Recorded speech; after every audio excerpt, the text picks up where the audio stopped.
Buenas tardes, amigos y amigas de América Latina. Estamos en nuestro tercer capítulo de los desafíos del 2021 para América Latina. Y en esta ocasión podemos contar con un amigo de nuestra red latinoamericana de jóvenes por la democracia, también fundador de la red, Joseph Harold Pierre, que es economista y politólogo italiano, es experto en América Latina, es consultor internacional y actualmente es director del Departamento de Economía de la Universidad de Notre Dame de Haití. Hola, Joseph, ¿cómo estáis?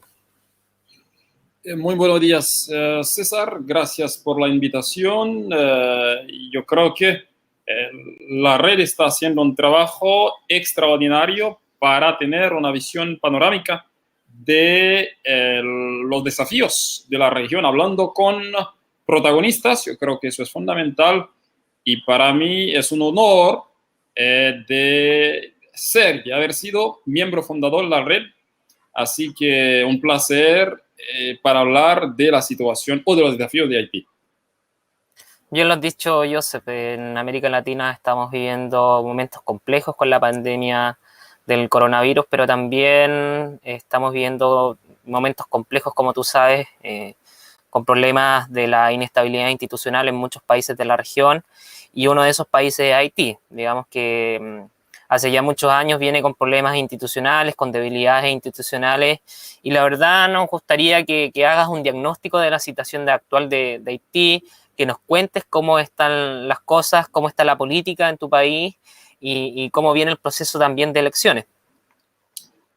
Bueno, en Haití, si yo trato de decir lo que está pasando ahora, um, los desafíos de Haití, yo estaré tratando de hacer una presentación, digamos, general de la situación del país. Um, Primero, si yo trato de decir, es que hay que saber primero que a nivel económico Haití es un país muy pobre y un país muy desigual. Y eso es muy importante para entender lo que está pasando ahora. El hecho de que Haití es un país más que muy pobre, pero muy desigual.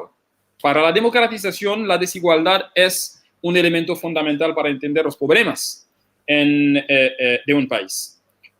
Segundo, a nivel político, Haití tiene una estructura de castas sociales. Eso es importante saberlo.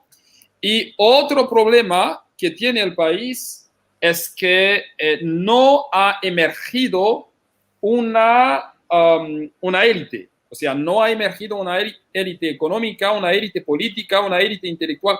No ha emergido élite en Haití. Eso es otro problema. Y un resultado de eso, un resultado directo de eso es el pululamiento, la multiplicación desenfrenada de partidos políticos en Haití. Actualmente puede parecer, digamos, un sueño, pero es cierto, actualmente hay más de 200 partidos políticos en Haití. Y eso te da una idea de la realidad de Haití. Ahora bien, la relación de la comunidad internacional con Haití también es algo importante. Luego vamos a hablar de la relación de la OEA con Haití con respecto a las elecciones y también la relación de la ONU, especialmente unas declaraciones del Consejo de Seguridad con respecto a la situación de inseguridad y también de violación de derechos humanos en Haití. Ahora bien, si eso es un background, es una visión panorámica de la situación, tenemos que ver los desafíos. Para los desafíos, primero, ¿cuál es la situación del gobierno haitiano? Primero, ha habido muchas promesas incumplidas. Yo creo que eso es una gran debilidad del gobierno, especialmente el tema eléctrico. Pese a que la situación no se puede cumplir, el presidente sigue insistiendo que sí tiene la posibilidad de hacer las cosas. Y eso, evidentemente, frustra a la gente. Y hay también el tema de la corrupción. Petrocaribe ha sido un tema que ha generado muchas revueltas, muchas manifestaciones populares. Y actualmente el tema de la inseguridad o de la seguridad es la mayor preocupación de la sociedad haitiana. Se puede hablar de una gangsterización en Haití, donde fácilmente la gente puede ser secuestrada y tú tienes que pagar millonadas para ser, digamos, liberada. Eso es más o menos la situación general de Haití.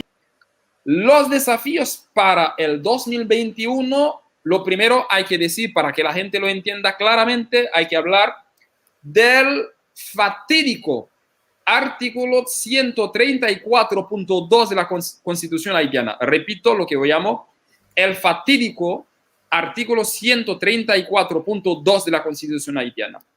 ¿Qué estipula este artículo? El artículo estipula lo siguiente. La elección presidencial tiene lugar el último domingo del 5º año del mandato presidencial. El presidente electo entra en función el 7 de febrero después de la fecha de su elección. En caso de que las elecciones no pueden tener lugar antes del 7 de febrero, el presidente electo entra en función inmediatamente después de la validación del escrutinio y su mandato supuestamente empieza el 7 de febrero del año de su elección. Y eso es el problema. Ahora, como las elecciones fueron celebradas en el 2016, pero el presidente empieza en el 2017, ahora ahí está el tema. Si el presidente se va ahora el 7 de febrero de 2021 o si se va el próximo año en el 22. Ahí está toda la discusión. Para la oposición tiene que irse ahora mismo conforme a lo que se llama el tiempo constitucional, en base a lo que yo acabo de leer. Para otros, para el gobierno, el presidente tiene que irse el próximo año, 7 de febrero de 2022, que sería el tiempo electoral o tiempo de calendario, porque 5 años, eso hace 5 años, pero conforme a la Constitución, eso no es lo que se tendría que seguir. Pero el argumento más contundente con respecto a eso es que el año pasado 20 senadores tuvieron que dejar el Parlamento. De esos 20, 10 fueron suspendidos. Y en base al argumento del tiempo constitucional, o sea, el mandato de esos senadores se cortó por el presidente. La oposición está utilizando este mismo argumento en contra del presidente para que se vaya en base a la decisión que tomó el año pasado en contra de los senadores. Ahí está todo el problema de Haití actualmente. Pero lo más importante para mí no es tanto el tema jurídico, porque eso es un tema constitucional, es un tema jurídico. Lo más importante para mí, que se quede el presidente actualmente, o sea, que no se vaya el presidente el 7 de febrero de este año, o que se vaya. La pregunta para mí es la siguiente. ¿El problema jurídico resuelve el imbroglio político? Eso es la pregunta mía. Si la resolución del tema jurídico le da respuesta al enigma político de Haití. Porque si se ve el presidente ahora, se necesita pensar el tema administrativo. ¿Ok? Y también cuándo se van a celebrar las elecciones. Eso es. Y también quién va a sustituir al presidente. Pese a que el marco jurídico haitiano da paso para todo ello, pero cuando uno está analizando lo que está pasando a nivel político en Haití, es algo sumamente complicado. Y el tema vuelve si el tema jurídico resuelve el imbroglio político de Haití. Y yo creo que hasta ahora, si yo trato de dar elemento de respuesta, la mayor dificultad si el presidente se va este año, la mayor dificultad es el radicalismo, la desorganización y el desorden de la oposición. Ahí está todo el problema, por un lado.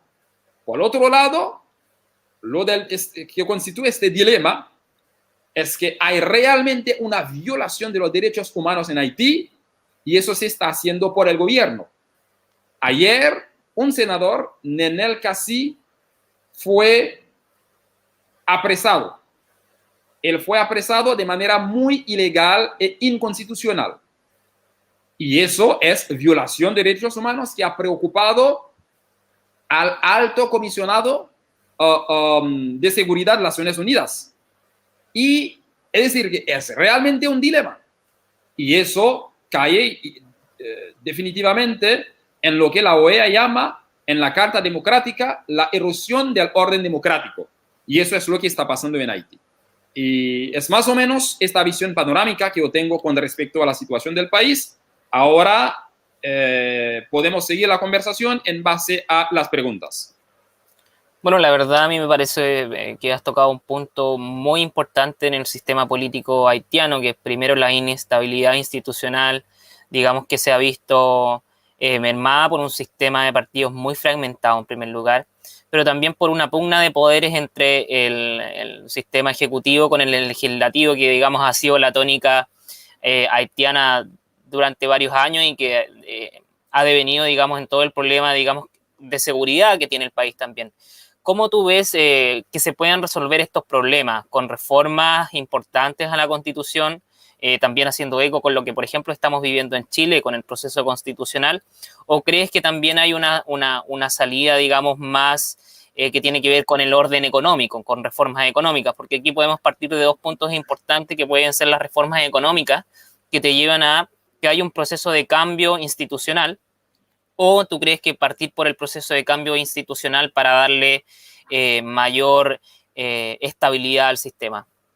Bueno, has hecho una pregunta, perdón, que es una pregunta clásica en las teorías de transición democrática o democratización. Por un lado es la teoría de modernización de Lipset, por otro lado es la teoría de Mu o de otros politólogos con respecto a la emergencia o creación de élites. En el contexto haitiano, en América Latina, evidentemente, la teoría de la modernización no se ha probado mucho, porque cuando los países de la región en los años 80 se democratizaron, en la mayor parte de los casos estuvimos en lo que se llama la deuda perdida, la crisis de deuda. No estábamos bien en lo económico. Claro, con los programas estructurales también. Exactamente. En el contexto haitiano, yo creo que Haití es demasiado pobre.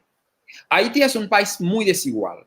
Y si pensamos las teorías de democratización desde la economía, especialmente de Acemoglu y de Robinson, vamos a entender que cuando un país es muy desigual, es sumamente difícil el proceso de democratización.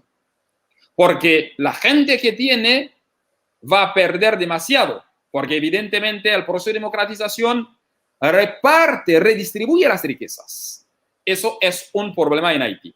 Por lo tanto, evidentemente hay que fomentar el desarrollo económico, porque sin eso vamos a caer en regímenes, digamos, socialistas que no responden a la orden democrática hasta comunistas, y el fascismo en Europa emergió en base a la pobreza, por un lado, y también a tendencias absolutistas de políticos. Y en Haití estamos más o menos frente a una situación similar.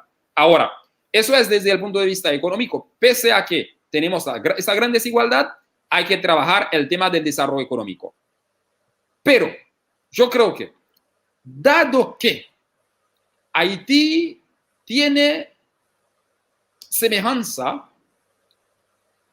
con respecto a su estructura social a países como Sudáfrica y Ruanda, porque ahí tienen una estructura de castas sociales, el remedio a la situación no es tanto de orden constitucional, sino es la necesidad de la emergencia de élites políticas. De élites políticas que se hagan cargo Porque del proceso. el orden constitucional, la ley no se aplica por sí misma, se necesita una autoridad moral.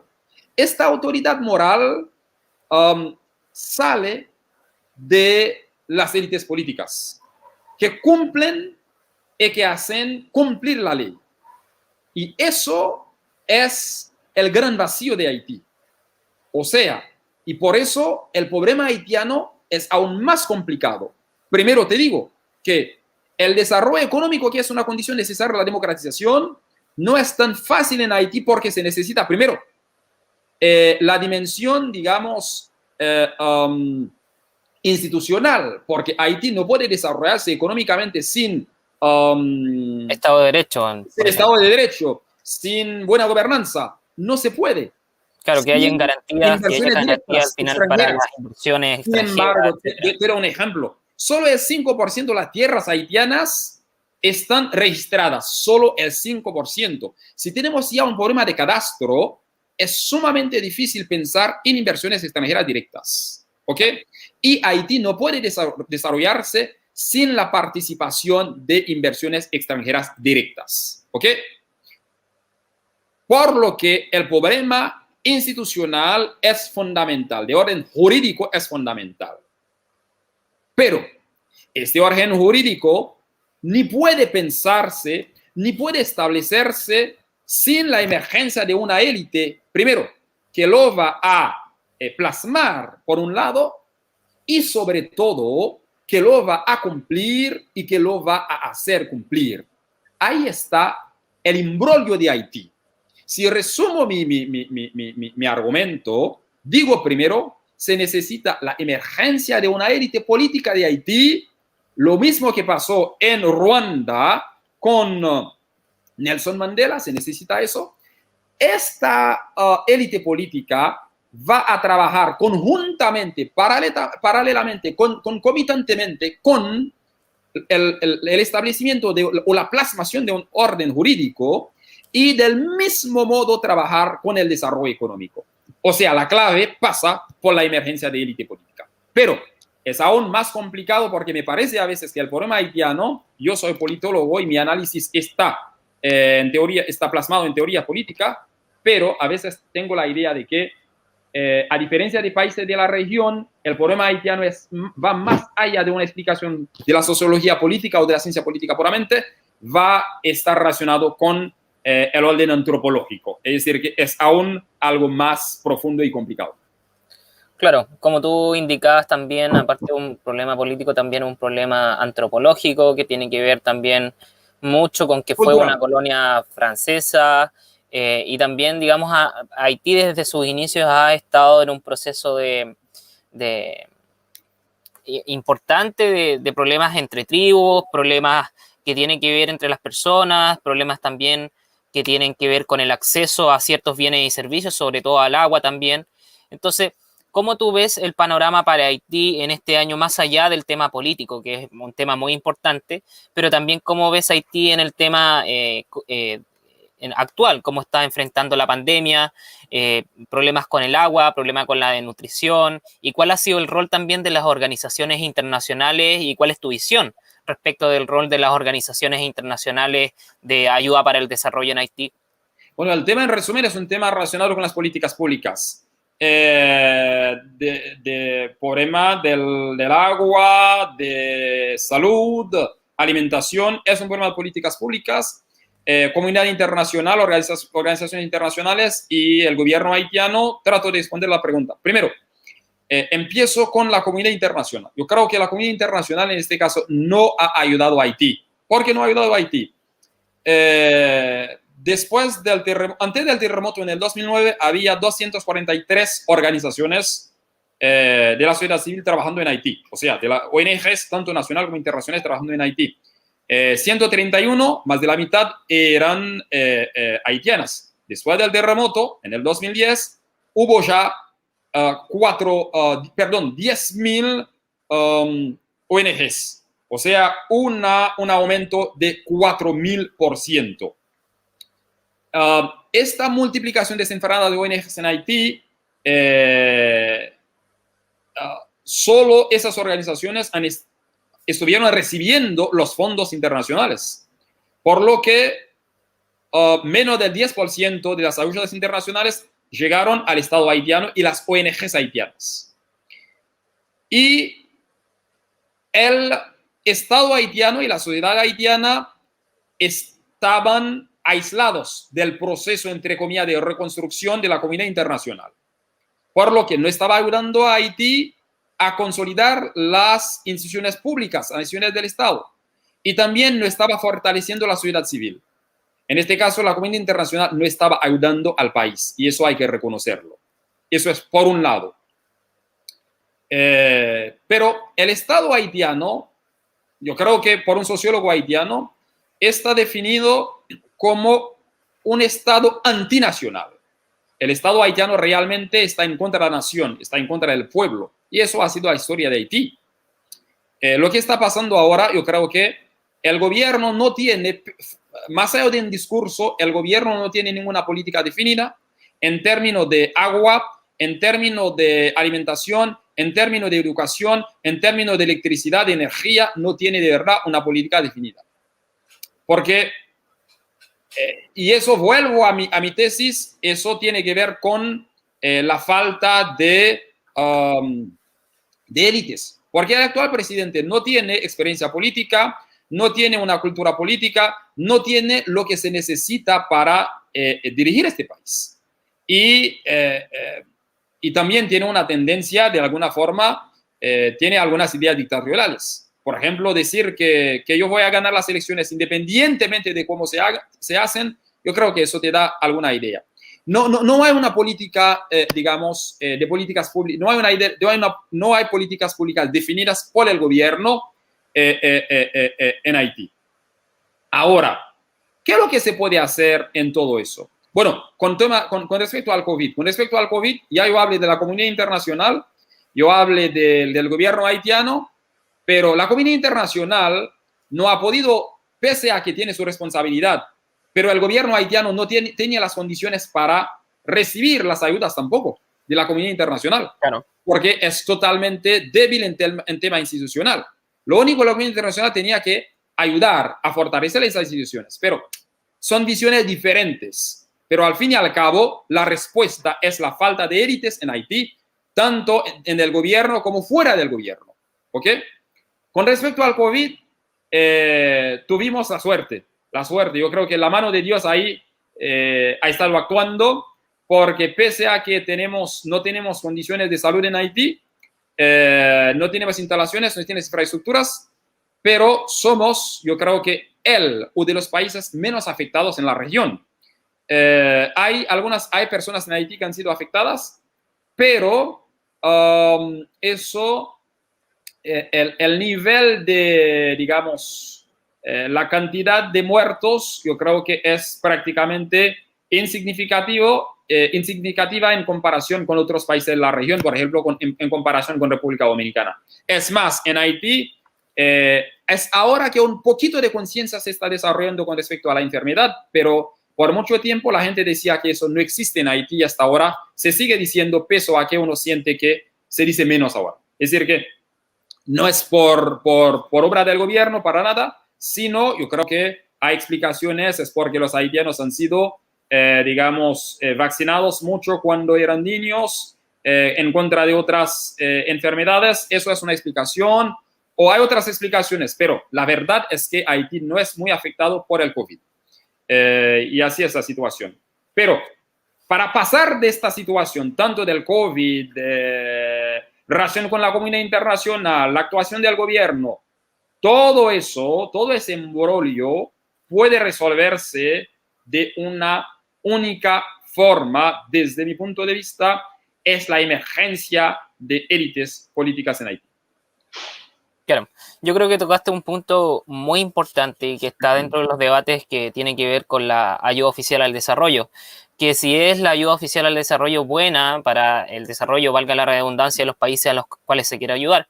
Porque también hay un tema importante y un tópico importante que es la eficacia de la ayuda, porque no sacamos nada, digamos, de aportar a los países cuando esos países primero no tienen la pertenencia para actuar esos fondos, no tienen equipos técnicos para poder recibir esa ayuda, y también los países que se quiere ayudar son países generalmente países pobres que tienen debilidades institucionales, y eso hace que la ayuda finalmente no llegue por muchos temas ligados al tema de la corrupción, a la falta de equipos técnicos, a la falta de pertenencia de la ayuda. ¿Cuál es tu opinión respecto de la ayuda al desarrollo que ha recibido Haití, que ha sido uno de los países, digamos, que ha tenido mayor cantidad de ayuda por parte de la comunidad internacional? Perfecto. Yo te resumo, yo voy a explanar, pero en resumen, si yo empiezo así, en el plan Marshall, Francia, después de la Segunda Guerra Mundial, recibió el equivalente de 3% de su PIB durante 5 años, y eso ha dado el resultado que tenemos hoy en día de Francia. Haití recibió, no sé, 8, 10, 15% de su PIB, y mira el resultado. ¿Por qué Haití es como es? Porque la ayuda internacional no ha dado resultado en Haití. La ayuda internacional no ha dado resultado por una serie de factores. Primero, no se toma en cuenta la posición de los haitianos. No se toma en cuenta la posición de los haitianos. Yo creo que eso es fundamental. Y a veces se quiere imponer una solución al problema haitiano. Yo creo que la comunidad internacional no puede resolver los problemas haitianos sin los haitianos. Y a veces también los técnicos que envía la comunidad internacional a Haití, de verdad vienen a Haití como laboratorio, no tienen experiencia, no tienen la formación adecuada, vienen a Haití a tener una experiencia. Y a veces también una parte importante de las ayudas pasa por burocratización, por la burocracia, pasa en salarios. Es decir, que de verdad no llega a Haití como tal. Primero te digo que no se toma en cuenta la posición de los haitianos, por un lado. Por otro lado, los técnicos no son los que pueden responder a la complejidad de la situación de Haití. Es al tema técnico. Y al tema de financiamiento, el dinero a veces pasa en burocracia y salario de parte de la misma comunidad internacional.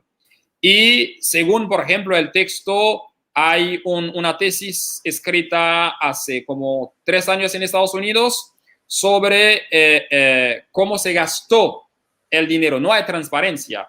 Y yo leí en un texto escrito por Saint-Efus sobre Haití, sobre la ayuda internacional, se dice que, por ejemplo, de 196 ONGs americanas que estaban en Haití, solo 8 publican en su página web, digamos, rendición de cuenta de cómo el dinero ha sido gastado. Es decir, que por el hecho de que en Haití no hay institucionalidad, las organizaciones internacionales también aprovechan de este vacío institucional en Haití para actuar de la misma forma, mientras que fuera de Haití no podían comportarse así. En resumidas cuentas, la ayuda no ha sido eficaz, no ha sido eficiente por las razones que he enumerado. Pero yo creo que Haití no va a poder desarrollarse sin la ayuda de la comunidad internacional. Y eso para mí es fundamental. Haití tiene que posicionarse fundamentalmente a través de la consolidación institucional.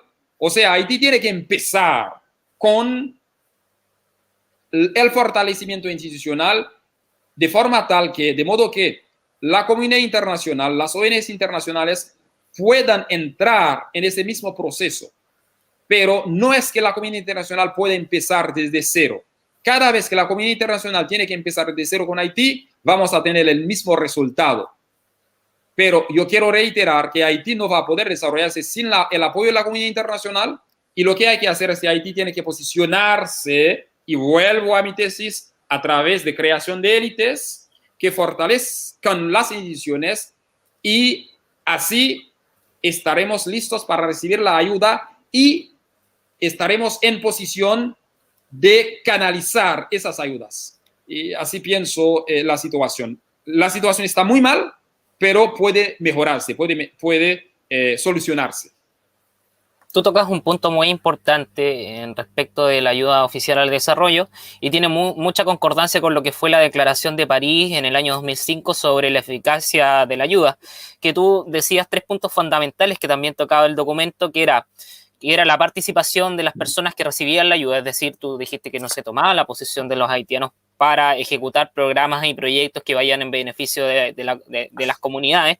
También un tema técnico, que era la apropiación de los técnicos y el conocimiento de los equipos técnicos del país, y también el tema burocrático, que es lo que yo te decía antes, que no se saca mucho, digamos, de poner dinero en un saco roto.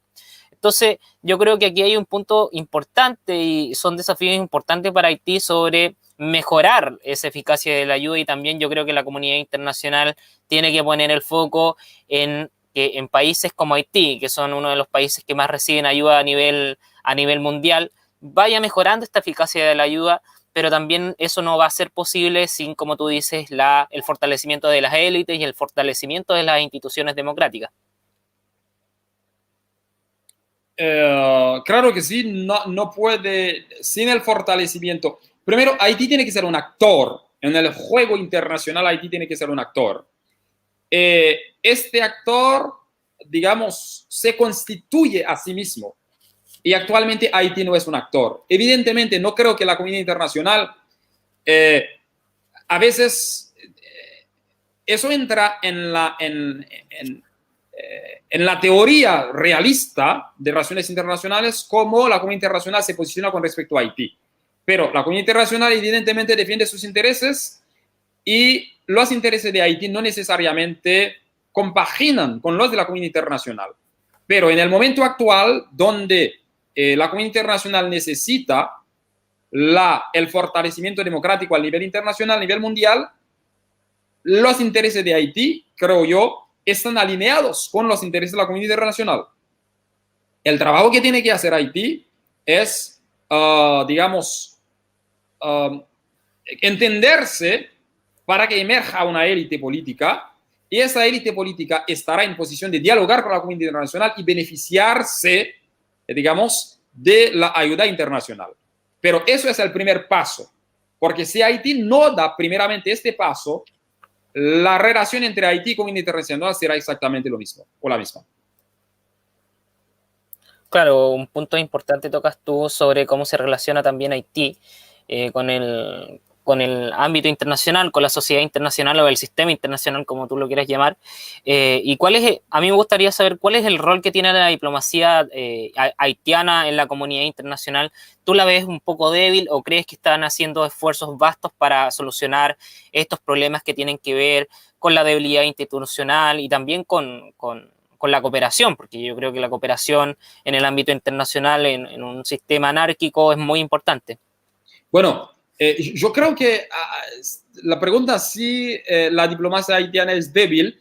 ¿Es débil? Claro que sí, desde dos puntos de vista. Yo diría desde el punto de vista, entre comillas, ontológico, tiene que ser débil, porque Haití, al ser el país que es un país pequeño, que no tiene recursos, no puede tener una diplomacia, digamos, fuerte con respecto a la comunidad internacional, porque no tiene nada para que le tomen en cuenta, ¿ok? Eso es por un lado. Por otro lado, sí es débil desde el punto de vista administrativo estratégico. Es débil porque los diplomáticos son seleccionados no en base del interés del país, no en base de su capacidad, sencillamente en base de vínculos políticos, y los políticos generalmente no son, no están, para utilizar el concepto de la Revolución Francesa, no están iluminados, o sea, no tienen las ideas claras de lo que necesita el país.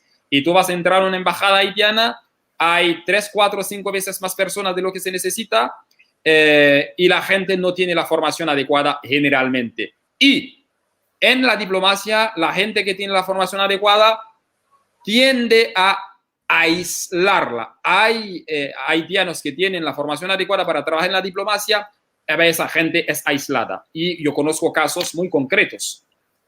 Es decir, ahí está la situación de Haití. Ahora, ¿qué es lo que tenemos que hacer?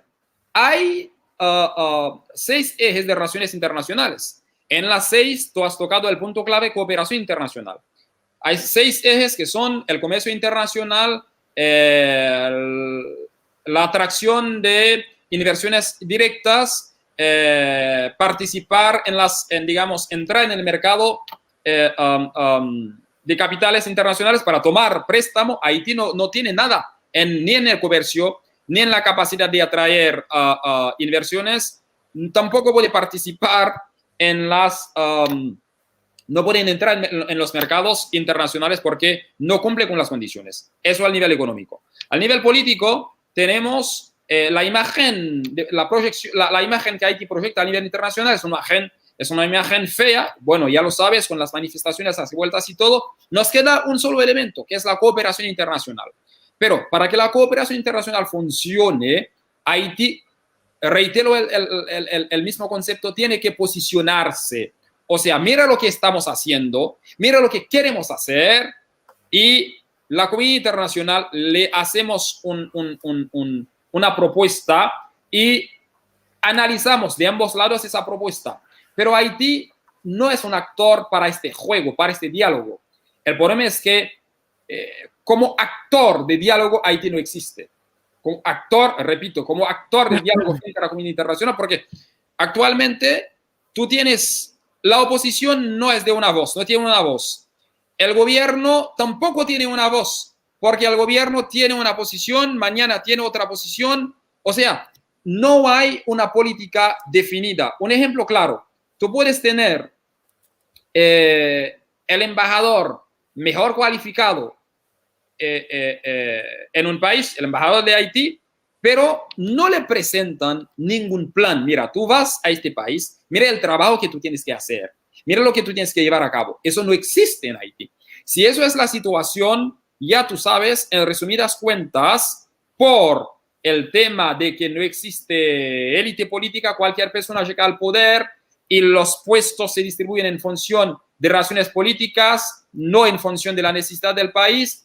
Eso es lo que yo llamo la debilidad administrativa, la debilidad estratégica, por un lado, pero por otro lado hay otra debilidad con la cual no podemos luchar por nuestra condición al nivel económico y político. Esto se llama, entre comillas, la debilidad ontológica. Pero si no trabajamos lo administrativo a través de una construcción de fuerzas políticas, siempre estaremos en la misma situación, no víctima de la comunidad internacional, porque en Haití a veces la gente tiene esta idea de decir que somos víctimas de la comunidad internacional. Yo no creo que somos víctimas de la comunidad internacional, yo no creo que la comunidad internacional quiera hacerle daño a Haití, sino que la comunidad internacional defiende sus intereses y Haití no se posiciona, no se define como actor para jugar su papel y sacar en sus condiciones, con sus límites, los beneficios que puede sacar. Claro, y eso también tiene que ver con lo que decías tú, la poca profesionalización de la diplomacia y que la diplomacia haitiana al final está supraditada, digamos, a los intereses más bien políticos que estatales, o sea, políticos de partidos políticos, más que sea una diplomacia comprometida con las políticas de Estado y representar un papel de Estado internacional por parte de Haití. Para finalizar, Joseph, me gustaría hacerte una pregunta, que tú evalúes el rol que ha tenido la Organización de Estados Americanos en torno al tema de Haití y también que evalúes el rol que ha tenido dos instituciones de Naciones Unidas que son la Comisión Económica para América Latina y el Programa de Naciones Unidas para el Desarrollo, más conocido como el PNUD. ¿Cuál es el rol que han cumplido estas organizaciones en Haití? Te digo ahora, estás hablando de la OEA, de la CEPAL y OEA, del CEPAL y PNUD. PNUD, claro. Del PNUD, ok, te digo. Primero, antes que todo, hay un tema que has señalado cuando estabas hablando de la ausencia, no de falta, de la ausencia de profesionalización de la diplomacia haitiana, pero has hablado de que los intereses de partidos políticos supeditan a los intereses estatales, lo que llamamos los intereses superiores de la nación.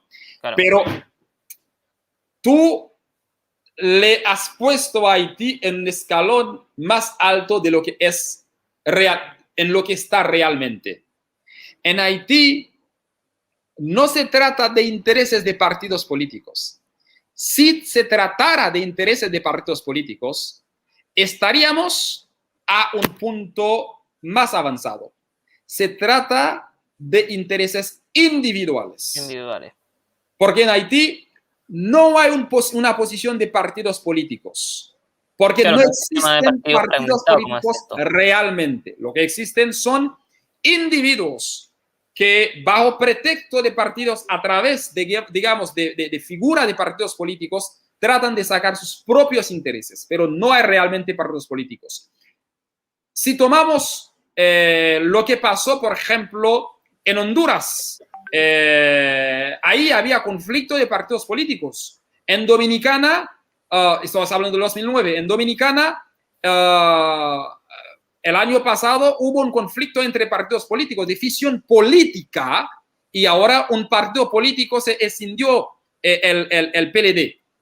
Pero en Haití todavía no hemos llegado a este punto. Estamos a un punto más bajo, que es intereses personales, individuales, no de partidos. Eso es importante para entender el nivel de gravedad del problema haitiano.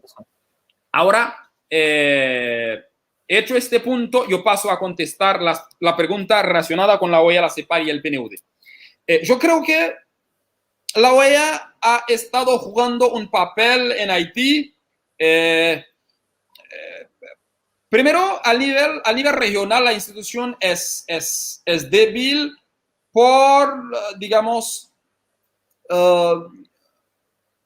por su misma formación, su capacidad, no por falta de voluntad, sino por su capacidad.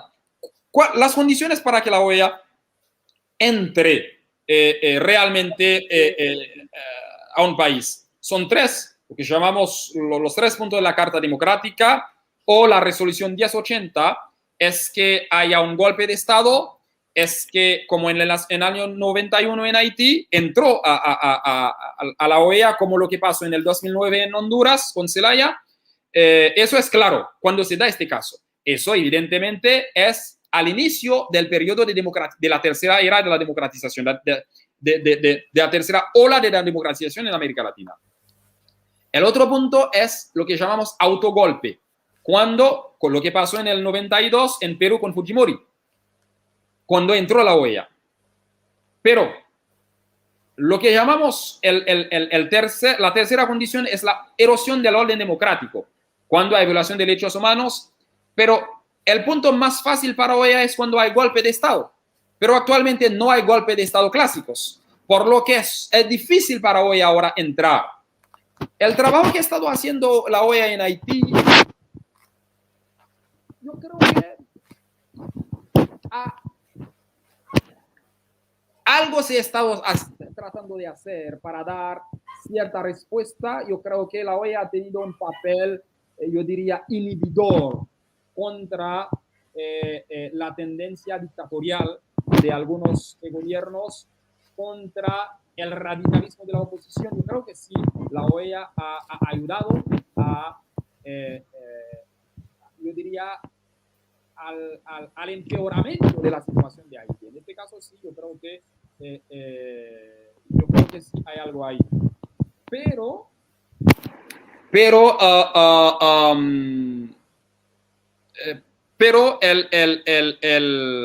el otro, diría, la OEA ha ayudado en 2 aspectos. Primero, fundamentalmente, es el rol inhibidor de la OEA contra la tendencia dictatorial de algunos gobernantes, por un lado, por otro lado, contra el radicalismo. De la oposición, que son 2 condiciones que impiden la democratización de los países. En este caso, la OEA ha jugado un papel, digamos, considerable. Pero por otro lado, como he dicho, la misma limitación con respecto a la constitución, a los instrumentos de que dispone la OEA para actuar al nivel regional en los países, ha limitado a la OEA. En este caso, la respuesta que se esperaba no siempre es lo que se ha dado. Y a veces también, basándose en la complejidad de la situación de Haití, el extremismo de un campo u otro, a veces la OEA toma una posición que no necesariamente va a resolver el tema. Por ejemplo, actualmente la OEA ya ha publicado, ha estado apoyando celebración de elecciones este año en Haití, mientras que hay un problema que hay que resolver primero. Por ejemplo, la organización electoral tendría que pasar por el sistema de justicia haitiano, pero no se ha acermentado como conforme al debido proceso, no se ha respetado el debido proceso. Pero aún así, la OEA ha apoyado la celebración de elecciones. O sea, la OEA se ha quedado en esa dimensión jurídica. Sin embargo, yo no voy a criticar tanto la posición de la OEA. Yo entiendo esta posición porque la posición tan radical de un grupo o de otro no permite vislumbrar claramente cuál es la respuesta que hay que dar.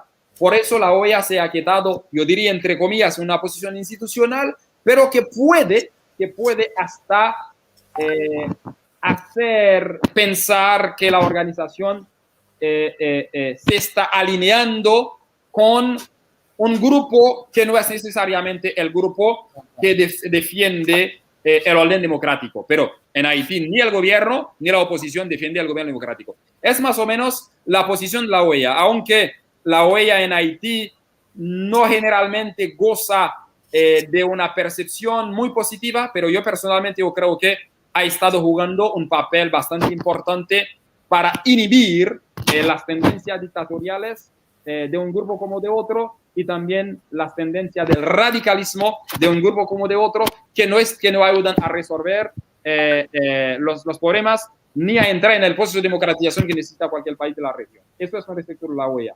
Con respecto de la CEPAL, yo creo que sí, la CEPAL, desde su trabajo de pensar la economía, las políticas públicas, yo creo que sí, la CEPAL ha jugado su papel. Yo personalmente he estado utilizando muchísimo base de datos de la CEPAL, informe de la CEPAL para mis análisis de Haití, de República Dominicana, de Costa Rica, de Panamá. O sea, yo creo que el trabajo de la CEPAL con respecto a Haití es el mismo trabajo con otros países de la región. ¿Por qué? El trabajo de la CEPAL evidentemente es un trabajo de economía, de políticas públicas. Es más fácil que el trabajo de la OEA, que es un trabajo de política, en un contexto muy complejo como el de Haití. Con respecto al PNUD, yo creo que ahí el PNUD sería realmente, pese a que su trabajo sería más bien de políticas públicas también, de gobernanza, por un lado ha estado haciendo un buen trabajo. Bueno, tiene sus límites, porque como sabes que el PNUD, igual que otras agencias de las Naciones Unidas, tienen ya todo definido. O sea, no es que en Haití las cosas se van a definir. Prácticamente tiene ya todo definido en base a los marcos de las Naciones Unidas. Ahora, y el trabajo que he estado haciendo con respecto a los ODD, por ejemplo, yo creo que es un trabajo considerable. Sin embargo, el fallo del PNUD en Haití es haberse metido, bueno, cuando la OEA no quiso hacer ese trabajo en el 2009, a partir del 2009 por un fraude electoral de elecciones congresistas, a partir de las noticias, es el PNUD que asume el papel de acompañamiento de la organización del llamado el CEP, Consejo Electoral Provisional, que tendría que ser permanente. Yo creo que el PNUD a veces uno sentía que no tenía la experiencia en la materia y que no ha dado el mejor resultado que se esperaba. Y en las elecciones del PNUD, perdón, del 2010, se estaba esperando, digamos, un mejor acompañamiento al nivel técnico operacional del PNUD que lo que ofrecía ofreció la institución. Así es. Al nivel económico el trabajo está bien, pero al meterse en tema de organización electoral, que no es su tema, por lo menos en Haití, no ha dado resultados esperados. Joseph, mira, sabes que lamentablemente se nos está acabando el tiempo, pero yo quisiera, en nombre de la Red Latinoamericana de Jóvenes por la Democracia, agradecerte, digamos, por haberte dado un tiempo. Nosotros sabemos que tú estás de lleno con tu trabajo académico y también se agradece que nos hayas regalado un poco de tu tiempo para comentar la situación de Haití, pero también para recalcar los desafíos del 2021 para tu país. Yo creo que lo más importante que has podido resaltar es la falta de una élite, digamos, que sustente, digamos, la serie de reformas económicas, institucionales que necesita Haití para alcanzar el desarrollo y también, digamos, para, como dice Almagro, entregar más derechos para más gente. Así que yo creo que estamos muy agradecidos, digamos, de que hayas podido ayudarnos a vislumbrar los desafíos que tiene Haití para este 2021.